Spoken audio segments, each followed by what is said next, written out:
Tapi ketahuilah jamaah bahwa umat Islam tidak kenal dengan hari ibu.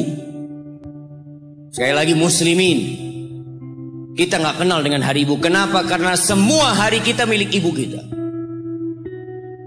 Pantaskah ibu kita? Pantaskah ibu kita yang hamil kita selama 9 bulan, melahirkan kita, mempertaruhkan nyawanya, menyusui kita, sehingga tubuh kita semua tidak lain adalah darah dagingnya. Dan antum bisa melihat pusar yang ada di perut antum. Antum kalau mandi antum melihat pusar antum. Dari situ antum pernah minum darah ibu antum selama 9 bulan. Dari sana. Pantaskah orang yang berkorban segala-galanya buat kita dapat 1 hari dari kehidupan kita? Hanya sehari. Hanya sebuah hadiah. Hanya ucapan terima kasih sekali dalam setahun. Dalam 354 hari. Dalam setahun berapa hari jam? Dalam setahun berapa hari? 354 atau 355. Itu umat Islam, kalender Hijriah. Tapi kalau antum pakai kalender Masehi 360, 65, kita umat Islam. Apakah pantas ibu kita hanya dapat 1 hari? Kata Nabi SAW, "Raghima anfuh, thumma raghima anfuh, thumma raghima anfuh, qila man ya Rasulullah." Celaka itu orang, sengsara itu orang, penuh dengan debu hidungnya itu orang. Qila, siapa ya Rasulullah SAW? Siapa orang itu? Man adraka walidayhi au ahadahuma thumma lam yadkhulil jannah. Orang yang hidup bersama orang tuanya, satu atau kedua-duanya. Dia hidup mendapatin 1 atau 2 orang tuanya masih hidup. Celaka orang ini kalau ternyata nggak bisa masuk surga dia jamaah. Jamaah, pintu surga yang paling indah kata Nabi SAW itu orang tua kita, bapak ibu kita. Dan dia dekat sama kita. Dialah yang melahirkan kita. Dialah yang punya jasa besar sama kita. Kalau kepada mereka antum nggak bisa masuk surga lewat keduanya, antum mau lewat pintu yang mana masuk surga? Ustaz, ana mau masuk lewat pintu sodakoh. Bisa jadi sodakoh antum hanya pencitraan dari antum. Karena sama orang tua antum gak baik. Antum berbuat baik sama manusia. Antum bangun masjid. Antum bantu anak yatim. Sama orang tua sendiri gak baik. Berarti antum riak selama kita berbuat. Wallahi jamaah, kita perlu lihat awsatu abwabil jannah. Pernah ada seorang yang bertanya kepada Abu Darda. Dia mengatakan, ya Abu Darda, ibuku nyuruh aku menceraikan istriku. Kata Abu Darda, sami'tu Rasulullah sallallahu alaihi wasallam yaqul, aku mendengar Rasulullah SAW bersabda, al-walid awsatu abwabil jannah. Orang tua itu pintu surga yang paling indah. Fa in syi'ta fa'adi dzalikal bab aw ihfazhu. Kalau engkau mau, engkau buang itu pintu. Kalau engkau mau, engkau jaga itu pintu. Wallahi jamaah, enggak main-main urusan berbakti sama orang tua. Sebagian umat Islam hidup dengan gaya orang-orang kafir. Memang di barat itu, mungkin gak semuanya, itu anak kalau umur 18 tahun itu sudah bebas. Dia mau berbuat apa, orang tuanya tidak bisa intervensi. Makanya kadangkala dia ada umat Islam di sana jamaah. Di Amerika, anaknya teman dia lagi ziarah ke rumah temennya dari Jamaika. Dia tanya, mana putrimu Fulanah kemana? Tidak tahu.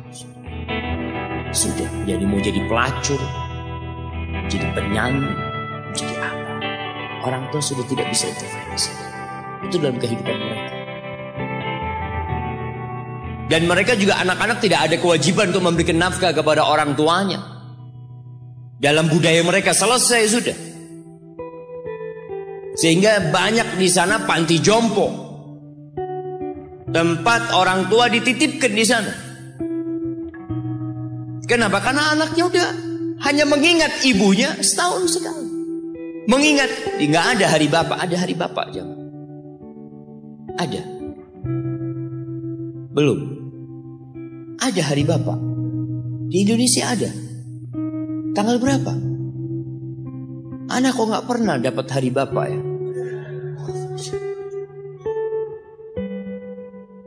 Jamaah, kunu du'atan wa antum saumitun. Pesan salah satu ulama mengatakan, jadilah kalian penyeru kepada Islam, juru dakwah dalam kondisi antum diem, nggak bicara tapi antum pendakwah. Bingung gimana mau jadi pendakwah Ustaz kalau diem. Dikatakan bil akhlak, dengan akhlak kalian. Ada seorang suami istri bawa ibunya, kalau nggak salah dari Timur Tengah sana, dibawa ke Amerika berobat ibu. Itu yang perempuan itu istrinya itu nangis terus jagain ibunya di ruang ICU. Dia nunggu di luar, dia tungguin ibunya. Suaminya kadang-kadang keluar. Perawatnya itu heran ngelihat dia ini penampilannya gak seperti biasanya di Amerika. Maka perawatnya penasaran, tanya, "Anti kok nangis terus?" kata dia. "Siapa yang sakit ini?" Kata perempuan itu, "Mertua anak." Mertua. Anti begitu pedulinya sama mertua anti. Ana sama ibu ana sendiri nggak tahu kemana ibu ana. Ana hanya ingat sekali dalam setahun ana kirim hadiah buat ibu ana. Lalu perempuan ini mengatakan, "Ana muslimah, aku seorang muslim." Apa itu Islam? Diceritakan tentang Islam sama dia. Akhirnya wanita ini tertarik untuk masuk Islam. Dikasih buku, berangkat ke Islamic Center, masuk Islam jamaah. Hanya melihat akhlak seorang muslim berbakti kepada orang tuanya. Hanya melihat. Dia nggak bicara apa-apa. Ahibati fillah.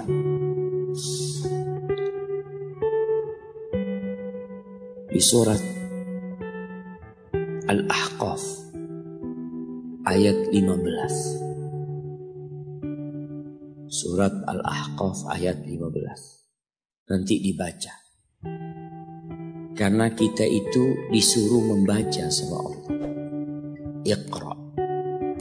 Dan alhamdulillah semua bisa bawa Quran. Walaupun tidak dalam mushaf, tapi dalam HP. Itu semua punya. Coba yang punya HP dibuka. Buka HP-nya. Malu kalau ada muslim punya HP nggak ada aplikasi Al-Quran di dalam. WhatsApp ada, YouTube ada, Facebook ada, game ada. Quran ada. Quran terjemahan. Di mana Pak Ustaz download Quran terjemahan? Subhanallah. Seharusnya pertama antum beli HP yang di-download adalah Al-Quran. Allah mengatakan, wa wassaynal insana biwalidayhi ihsana. Kata Allah, kami mewasiatkan kepada manusia, memerintahkan kepada manusia agar berbuat baik kepada kedua orang tuanya. Jadi yang nyuruh antum berbuat baik itu bukan paman antum, bukan ustadz, tapi Allah. Allah perintahkan kepada kita untuk berbuat baik sama orang tua, walaupun orang tua antum kafir. Ada sebagian pertanyaan yang kadang kala datang mengatakan, Ustadz, anak ini dibuang sama orang tua anak dulu, Ustadz. Anak punya bapak menceraikan ibu anak. Ibu anak akhirnya bekerja, bapak anak bekerja, anak dititipkan ke kakek dan nenek. Sekarang ketika anak sukses, bapak ibu anak ingin anak berbakti sama dia. Subhanallah, yang nyuruh antum berbakti bukan bapak ibu antum, tapi yang menciptakan antum yang nyuruh antum berbakti. Cukup tubuh antum itu berasal dari darah orang tua antum. Lalu antum berpikir gak mau berbakti sama orang tua. Yang orang tuanya jahat sama dia, merasa dizalimin sama orang tua. Orang tua anak pilih kasih, Ustaz. Orang tua anak seperti ini, seperti itu.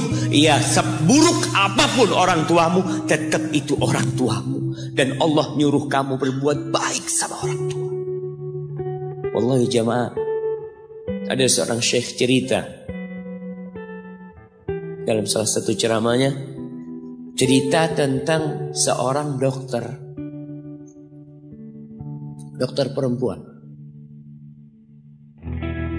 di sana, di Arab sana. Ada seorang anak lelaki bawa ibunya masuk ke dokter ini. Subhanallah, ibunya ini gila. Anak-anak muda belum nikah, dia bawa ibu. Nanti ibunya tersenyum sendiri, ketawa sendiri. Masuk ke ruang dokter itu, mejanya dokter diputerin sama ibunya.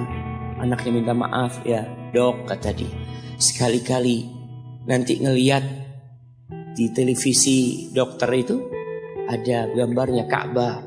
Ibunya ngomong, nak, kau bukan nak ngomong, kamu bohong mat kau bohong sama ibu. Katanya mau dibawa umroh ibu, kata dia. Nanti diludahin anaknya, digigit anaknya, nanti kerudungnya ibunya terbuka, dipasangin lagi.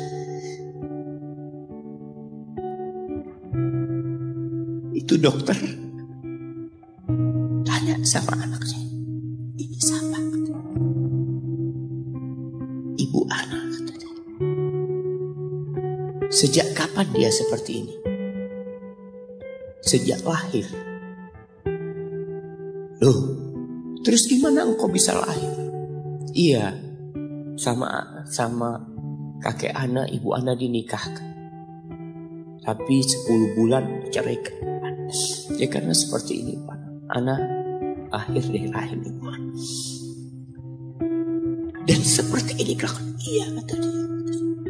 Engkau berbakti sama dia, kata dia. Dia kan gak kenal sama engkau. Iya, dia gak tahu sama anak, tapi Allah tahu kalau dia ibu anak kan. Allah tahu kalau dia ibu anak harus berbakti. Ditanya, ibumu sakit apa? Ibu kena gula, katanya. Setelah dikasih resep, itu dokter cerita, pasiennya keluar, ditutup pintunya. Dokter ini nangis. Dia mengatakan, ana sering dengar ceramah tentang birrul walidain. Ana sering mendengarkan tausiah ustaz tentang berbakti kepada orang tua, tapi ana baru sekarang melihat kebaktian seorang anak sama tuanya. Ibunya gila, dia tetap berbakti. Dan dia mengatakan, iya, ibu anak gak tahu sama anak, tapi Allah tahu kalau dia ibu anak. Dan yang ngasih wasiat supaya kita berbakti sama orang tua itu Allah, jemaah.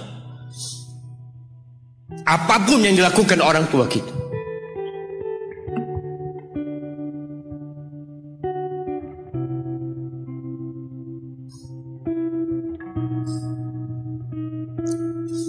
Apalagi ibu. Allah katakan hamalathu ummuhu kurha wa wada'athu kurha. Ibu kita, hamil kita itu dalam kondisi yang sulit.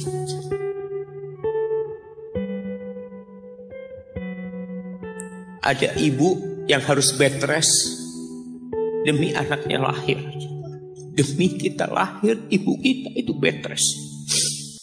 Capek dikit keluar darah.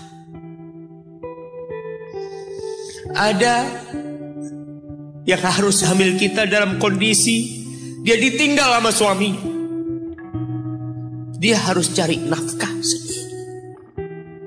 Ada yang harus muntah-muntah demi kita. Allah. Lalu kita berdiri buat ibu kita. Capek. Diceritakan seorang, ya kita semua tahu ceritanya, tentang 3 orang yang masuk ke dalam gua. Kemudian gua itu tertutup dengan batu yang menggelinding. Lalu mereka bertawasul dengan amal soleh mereka. Salah satunya yang mengatakan, ya Rabbi, Allahumma, ya Allah, aku punya 2 orang tua. Aku punya 2 orang. Yang aku senantiasa memberikan susu kepada keduanya sebelum keluarga yang lain minum susu. Dia sudah menikah, dia punya istri, punya anak. Pada suatu hari, ya Allah, aku kejauhan cari rumput, sehingga aku balik dalam kondisi orang tua sudah tidur. Maka aku pereskan susu buat keduanya, ya Allah. Allah tahu, tapi dia mau cerita sama Allah. Dia ingin tawasul dengan amal soleh dia. Lalu aku taruh di wadah. Aku datang ke bapak ibuku, mereka tidur. Maka aku berdiri di hadapan kedua. Jamaah, bukankah bisa dia taruh di sebelah meja ibunya susu itu? Dia ambilkan meja, taruh di sana, dia bisa tidur. Dia sudah berbakti sama orang tuanya dengan seperti itu. Tapi anak ini tidak. Aku berdiri, ya Allah, aku gak ingin membangunkan keduanya. Dan aku terus berdiri, aku pegang itu susunya. Sampai mau subuh bangun, aku serahkan kepada kedua. Anak-anaknya nangis minta susu. Kata dia, lah, sampai bapak ibu aku minum. Kalian jangan minum. Kita kadang-kala sudah menikah lebih peduli sama istri kita, lebih peduli sama anak-anak kita. Nggak ada hadis yang mengatakan anak itu pintu surga, jemaah. Yang ada itu orang tua pintu surga. Kita peduli sama anak-anak kita. Beli oleh-oleh buat istrinya.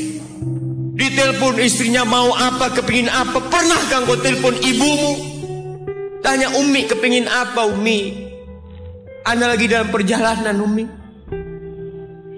Jangan. Itu anak, Masya Allah, dia berdiri. Kenapa dia kuat, jamaah? Karena dia tahu Allah yang nyuruh dia berbakti. Mungkin tidak ada yang melihat berdirinya dia, tapi Nabi ceritakan berdirinya dia. Dari malam jamaah sampai pagi, berapa jam itu? Dia ingat, ibuku hamil aku 9 bulan. Capek. Ana semakin tahu dengan tugas besar seorang ibu dan pengorbanan seorang ibu. Setelah Ana menikah, setelah Ana tahu bagaimana istri Ana hamil, ketika dia harus tidur gak enak, makan muntah, aja Ana melihat istri Ana sampai lemas dia. Ana ingat begini ibu Ana hamil. Lalu kita lupa, jemaah. Kita sok sukses, mungkin engkau lebih sukses dari orang tua. Tapi kalau nggak ada bapak ibu, engkau nggak akan pernah lahir di muka bumi. Allah ceritakan ibunya hamil dia. Wa wada'athu kurha, dan melahirkannya dalam kondisi sulit. kadangkala perut ibu kita itu disobek demi kita keluar dari perut ibu kita. Antum meninggalkan luka di ibu. Itu dijahit. Kalau antum anak ketiga, Allahu Akbar, berapa kali dibelah perut ibu kita coba. Tubuhnya jadi jelek gara-gara kita. Tapi dia gak peduli, yang penting antum lahir dengan selamat. Kalau ibu kita dikasih pilihan, ini gak bisa diselamatkan dua-duanya. Salah satunya akan meninggal dulu. Kira-kira apa kata ibu antum? Iya, gak apa-apa dok, selamatkan bayinya dok. Gak apa-apa dok, biar dia lahir dok. Subhanallah. Berapa banyak ibu yang meninggal dunia ketika dia melahirkan anak. Wa hamluhu wa fisaluhu 30 syahra. Hamilnya dan menyusuinya itu 30 bulan. Artinya bukan ketika antum lahir selesai lelahnya ibu kita. Memang ketika antum lahir dengan selamat, Allahu Akbar, ibu itu lupa dengan rasa sakit dia 9 bulan. Ibu itu lupa dengan jeritan dia mengeluarkan kita ketika kesakitan. Itu lupa. Dia tersenyum, dia bawa anaknya, ditaruh di dadanya. Allahu Akbar. Kalaupun ada air mata yang menetes, itu air mata kebahagiaan orang tua dengan hadirnya kita di muka bumi ini. Lalu kita bisa berjalan. Kita nggak bisa apa-apa lahirnya. Allah rekam kebaikan ibu kita. Kita disusui sendiri. Berapa bulan? 2 tahun. 24 bulan disusui. Mungkin ada yang kurang, mungkin ada yang lebih. Tapi yang jelas kondisi kita tidak bisa berbuat apa-apa. Kita hanya bisa menangis, jemaah. Antum lapar menangis, buang kotoran menangis. Siapa yang datang membersihkan kotoran antum? Ibu antum. Yang gendong antum siapa? Ibu antum. Dia susui. Subhanallah, sampai anaknya agak besar sedikit, diajari bicara sama ibunya, diajak ngomong sama ibunya, diajarin berdiri sama ibunya, diajarin berjalan sama orang tuanya. Allahu Akbar. Kemudian ketika antum sukses, antum berangkat ke luar negeri, antum berangkat ke luar kota, meninggalkan kedua orang tua antum, boleh, asalkan dengan ridho orang tua antum. Kalau ibu antum telepon, antum di Batu sini, kuliah, sampai sukses jadi pengusaha di sini, ibu antum di kampung telepon, nah, ibu ingin kau balik ke kampung. Jangan pernah mengatakan, Bu, anak kerjanya di sini, ibu. Saya ditugaskan di sini. Tinggalkan semua pekerjaanmu, pulang ke rumah. Ustaz, gimana dengan istri dan anak-anak anak? Yang ngasih makan istri sama anak-anak antum itu Allah Jalla Jalla. Bawa pulang ke kampung. Hidup sama ibu antum.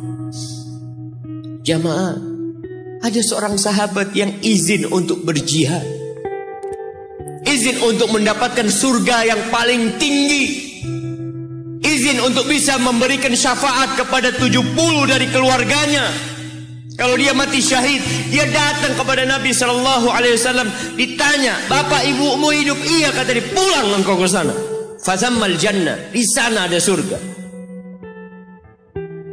Ilzam rijlaiha, engkau tetap di kaki ibu. Ini mau jihad, bukan mau cari fulus, jemaah. Bukan mau cari kenikmatan dunia, dia mau cari surga. Tapi pintu surga yang paling baik orang tua dapat jauh-jauh. Jemaah, wallah, ketika antum nangis di kasur ibu, di dapur lagi masak, dimatikan kompornya, dia datang jumpai antum. Antum lihat, anda sering lihat ketika kajian, bagaimana seorang ibu yang gendong anaknya yang nangis. Dia ingin dengarkan kajian, tapi engkau menghalangi dia untuk mendengarkan kajian dengan baik. dia harus gendong. Kadang-kala nggak boleh deket-deket kajian, yang bawa anak tempatnya lain, dan dia nurut. Engkau ganggu hidup dia dari sejak engkau lahir. Kemudian setelah engkau dewasa, engkau nggak berbakti sama ibu. Lupa dengan wa hamluhu wa fisaluhu 30 syahr. Di masa Umar bin Khattab, ada seorang yang datang kepada Umar mengatakan, "Ya Amirul Mukminin,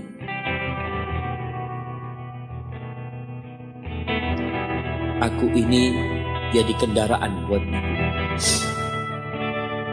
Aku ini yang membersihkan kotoran ibu, dan aku palingkan wajah. Ibuku sudah lumpuh, gak bisa apa-apa. Dan aku berusaha untuk berbakti sama ibu. Aturani qad jazaituha. Gimana menurut? Apakah aku sudah balas kebaikan ibuku?" Kata Umar, "La." Enggak, belum. "Ya Amirul Mukminin, bukankah aku sekarang ini telah berbuat kepada ibuku seperti ibuku berbuat kepadaku waktu aku kecil?" Artinya sama pekerjaannya sekarang ini. Aku yang menyuapin ibuku, aku yang membersihkan ibuku, yang mengantarkan dia ke kamar mandi. Semua yang pernah dilakukan ibuku, kira-kira sudah aku lakukan semua sekarang. Kata Umar, enggak sama. Ibumu waktu merawatmu ketika engkau kecil, ibumu berharap engkau bisa hidup. Sedangkan engkau sekarang merawat ibumu ketika sudah tua sakit-sakitan, engkau berharap ibumu mati.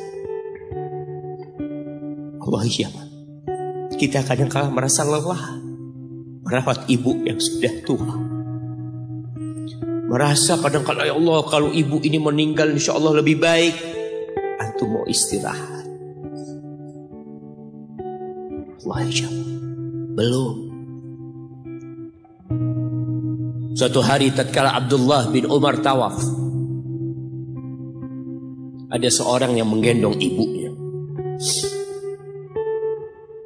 Sambil dia bersenandung mengatakan, "Inni anal ba'iru hal mudhallalu in udhirat rikabuha lam udhar."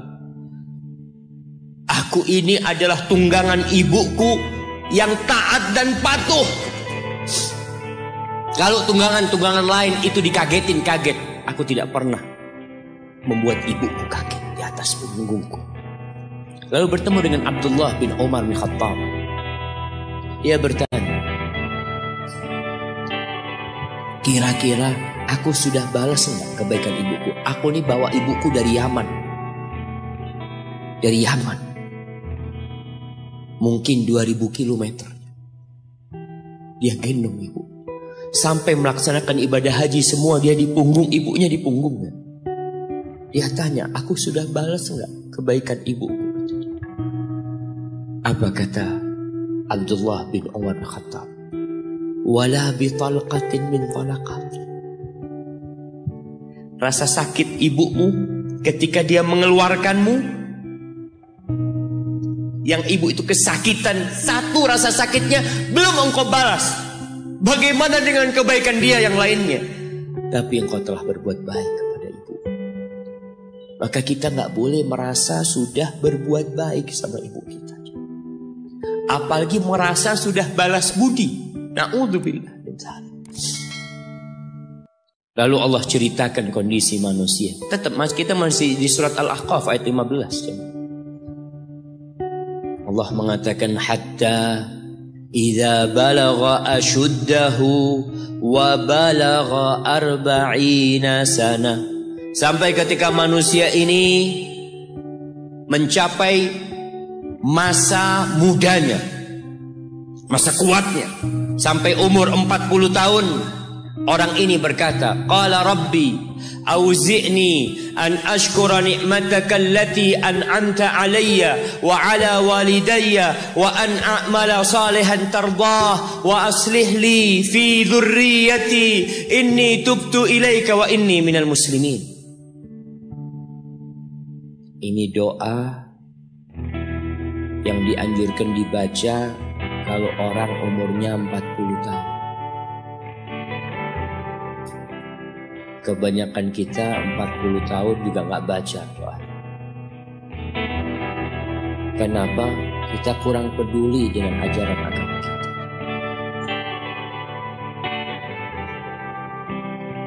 Ada istilah yang mengatakan hidup itu dimulai dari umur 40 tahun. Iya, para nabi itu diutus ketika umur 40 tahun. Tapi 40 tahun pakai hitungan hijriyah. Antum kebanyakan kelewatan. Kalaupun antum baca biasanya pakai kalender Masehi. Apa yang dibaca ketika umur 40 tahun? Biasanya orang umur 40 tahun ini sudah mapan hidupnya. Sudah punya istri, sudah punya anak, sudah punya usaha. Ada yang sebelum itu sudah mapan. Tapi kebanyakan 40 tahun itu ya rata-rata lah. Mereka udah mapan hidup. Orang ini berdoa mengatakan, Rabbi, wahai Rabbku. Jamaah, kebanyakan doa para nabi dalam Al-Quranul Karim itu memakai nama Allah Ar-Rabb, Rabbana, Rabbi. Para ulama menjelaskan karena kalimat Rabb ini menunjukkan kalau antum itu milik Allah. Rabbi, engkau yang memiliki aku ya. Engkau yang memiliki segala-galanya. Auzi'ni an ashkura ni'mataka allati an'amta alayya. Bantulah hamba ya Allah untuk mensyukuri nikmat yang kau berikan kepada hamba wa ala walidayya, dan kepada kedua orang tua hamba. Ingat dia sama orang tua. Ingat. Kebanyakan orang lupa nih, dalam Islam umur 40 tahun harus lebih ingat sama orang tua. Jamaah, kalau antum jenderal bintang 4, kalau antum seorang gubernur atau seorang raja atau seorang presiden pun, ketika antum berhadapan sama bapak ibu antum, pangkat antum tetap anak. Mungkin orang tua antum gak lulus SD, mungkin gak pernah mengenyam bangku kuliah. Antum mungkin dokter, mungkin profesor. Orang yang dihormatin orang, jangan minta penghormatan dari bapak dan ibumu. Engkau yang harus menghormatin keduanya. Maka diingatkan orang umur 40 tahun, ingat sama orang tua. Antum lihat, di mana antum campakkan orang tua antum, di mana antum tinggalkan orang tua antum. Ridallah fi ridal walidain. Keridhaan Allah bergantung kepada keridhaan orang tua kita. Wa sukhtullah fi sukhtil walidain. Dan kemurkaan Allah bergantung dengan kemurkaan kedua orang tua kita. Wa an a'mala salihan tardah. Bantulah hamba untuk beramal soleh yang kau ridha ini. Wa aslih li fi dzurriyyati. Dan perbaiki aku di anak keturunanku ya Allah. Jamaah, balasan untuk orang yang berbakti kepada orang tuanya kontan Allah bayar di dunia sebelum di akhirat. Balasan buat orang yang durhaka sama orang tuanya kontan nih, dibayar di dunia sebelum di akhirat. Ma min dzambin ahaqqu an yu'ajjilallahu lahul uquba fid dunya ma'a ma yudakhiru lahu fil akhirah minal baghi wa qati'atir rahim wa fi riwayah wal uquq. Tidak ada dosa yang lebih pantas untuk dibalas di dunia sebelum di akhirat nanti daripada kezaliman dan kedurhakaan kepada orang tua. Jadi kalau bicara berbakti sama orang tua, itu bukan kita ngasih tahu sama anak kita, "Nak, kamu harus berbakti sama orang tua, nak. Kamu harus seperti ini pada orang tua." Nggak perlu. Anak-anak itu perlu contoh dari bapak dan ibu. Berikan contoh, dia akan berbakti. Ingat seorang anak yang dia tinggal sama bapaknya. Bapaknya tinggal sama dia. Bahasanya bapaknya tinggal sama dia. Berarti bapaknya ikut dia, bukan dia yang ikut bapak. Sudah tua bapak. Istrinya kurang suka sama bapak. Ya udah tua ngerepotin. Akhirnya istrinya usul, gimana kalau bapak ditaruh di atap? Jadi rumah itu ada atap, ada kamar biasanya di sana di Arab sana. Akhirnya si suami nurutin istri, mengatakan, ayah keberatan nggak kalau tinggal di atas? Oh nggak apa-apa nak, yang penting kau seneng. Bayangkan, wallahi orang tua kita itu, yang penting anaknya bahagia. Akhirnya dipindah ke atas. Tiap hari bapaknya ini dikirimin pakai piring dari plastik. Plastik apa seng nggak lupa. Kirimin ke atas makan ya, nanti bajunya dicuci. Pokoknya nggak kumpul sama cucu-cucunya. Seakan-akan diasingkan. Sampai meninggal dunia. Sudah meninggal, selesai. Orang itu kalau orang tua yang meninggal selesai, sudah beban hidup dia. Padahal itu pintu surga yang sudah ditutup buat antum. Maka sebagian ulama ketika ibunya meninggal menangis. Ditanya, kenapa kau menangis seperti ini? Kata dia, gimana aku tidak menangis? Pintu surga terbaik udah tertutup buat aku, kata dia. Udah selesai. Aku belum berbakti sama dia, dia sudah meninggal. Akhirnya ketika meninggal dikubur, bapak anaknya ini mau bersih-bersih kamar bapak bersama anak dia.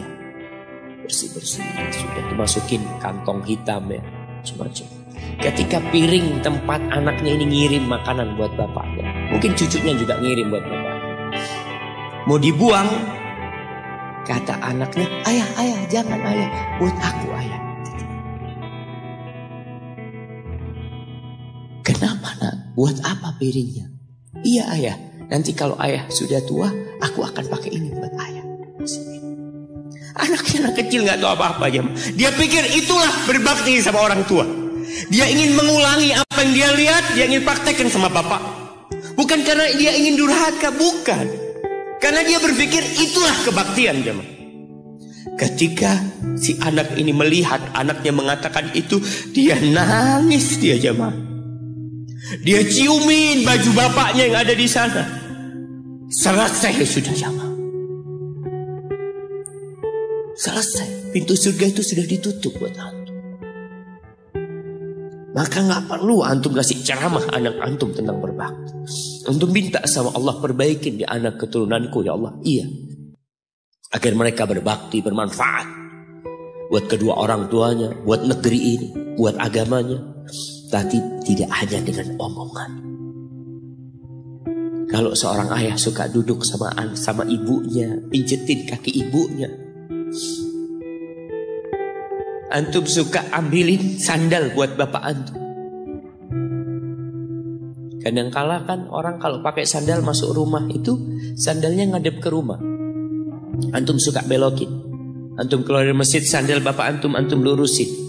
Antum gak usah suruh anak antum lakukan itu sama antum. Dia akan lakukan itu sendiri. Birrul walidain, berbakti kepada ibu khusus. Itu bukan ceramah yang disampaikan. Bukan pidato yang disampaikan oleh seorang orator. Enggak. Tapi sesuatu yang kita praktekkan dalam kehidupan.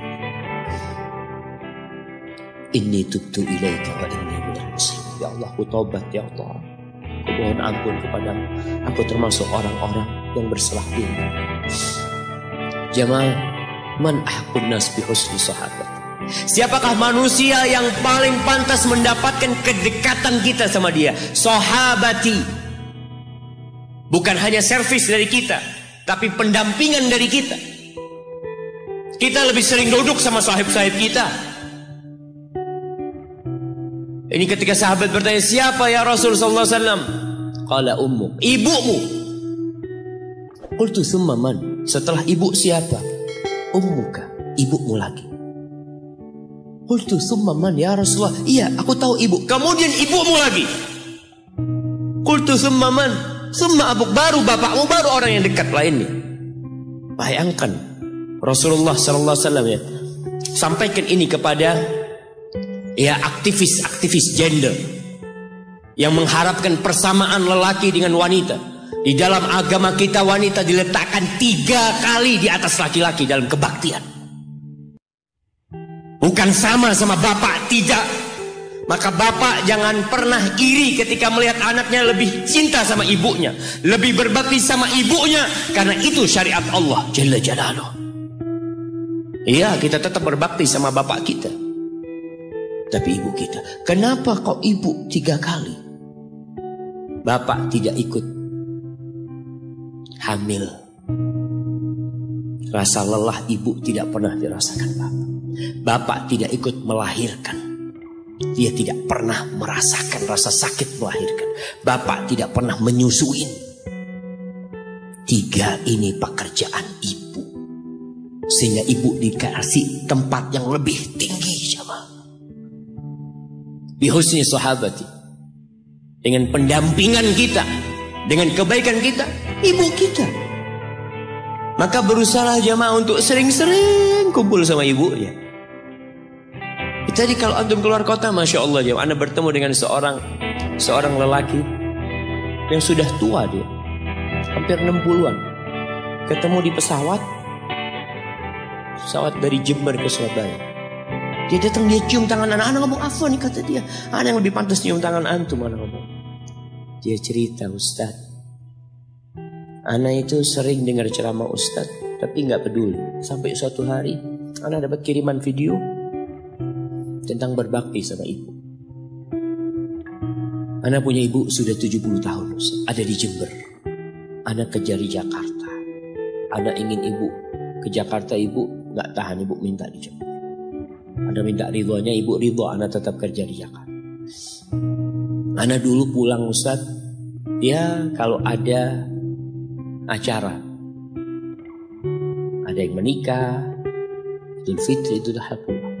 Tapi sekarang sejak anak mendengar ceramah Ustaz tentang berbakti sama ibu, anak sebulan 3 kali pulang ke Jember, Ustaz.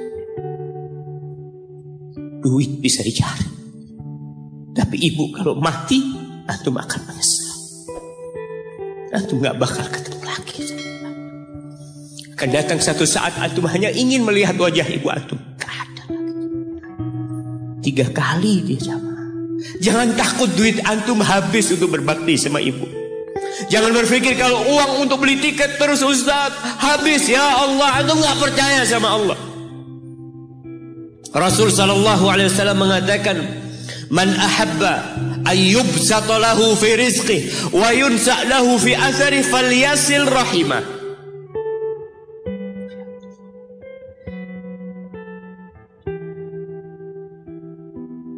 Barang siapa yang ingin rizkinya diluaskan, barang siapa yang ingin umurnya dipanjangkan, apa yang dia lakukan?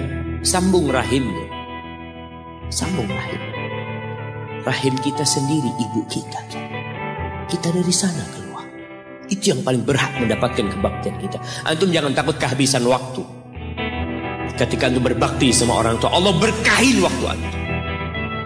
Jangan takut duit antum habis, Allah lipat gandakan apa yang antum keluarkan. Tapi kadang-kala kita nggak yakin. Kita berpikir hitung-hitungan, aduh anak kalau ngasih orang tua berangkat pulang berapa, kalau dihitung aduh nggak masuk Ustaz hitungannya. Antum biarkan malaikat yang itu.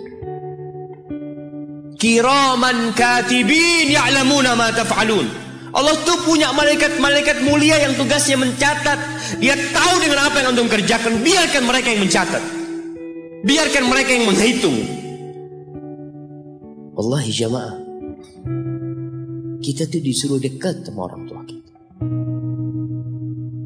Apalagi kalau orang tua kita minta. Kalau enggak, ya mungkin dia ridho jauh. Tapi jangan dipikir dia suka antum jauh dari dia. Maka sebagai bentuk kebaktian anak, tetaplah antum dekat sama orang tua. Yang terakhir, di surah Luqman, ketika Allah mewasiatkan agar kita berbakti sama orang tua kita, lalu Allah mengatakan, wa in jahadaka ala an tusyrika bi ma laysa laka bihi ilm fala tuti'huma. Kalau kedua orang tuamu memaksamu untuk melakukan kesyirikan, melakukan kekufuran, jangan taat kepada keduanya. Fala tuti'huma, jangan taat, jangan patuh. Tapi setelah itu Allah mengatakan wasahibhuma fid dunya ma'rufa. Sahibhuma, jadikan orang tua antum sahib antum. Temanin dia, jangan ditinggal. Kebanyakan di antara kita berkata, Ustaz, abah ana belum dapat hidayah, ibu ana belum dapat hidayah. Pertanyaannya, antum hidup di mana, ibu antum hidup di mana? Ana hidup di Jakarta, ibu ana hidup di kampung, orang tua ana hidup di kampung, antum setahun kali pulang. Kata Allah, sahibhuma fid dunya ma'rufa. Ini yang kafir. Temanin keduanya dalam kondisi penuh dengan kebaikan. Haibati fillah, sekali lagi Anda sampaikan bahwasanya kebaktian kepada orang tua itu memiliki kedudukan yang tinggi setelah bertauhid kepada Allah. Wa qadha rabbuka alla ta'budu illa iyyah wa bil walidain ihsana imma yablughanna 'indaka al-kibara ahaduhuma aw kilahuma fala taqul lahumā uffin wa la tanharhumā wa qul lahumā qawlan karīmā.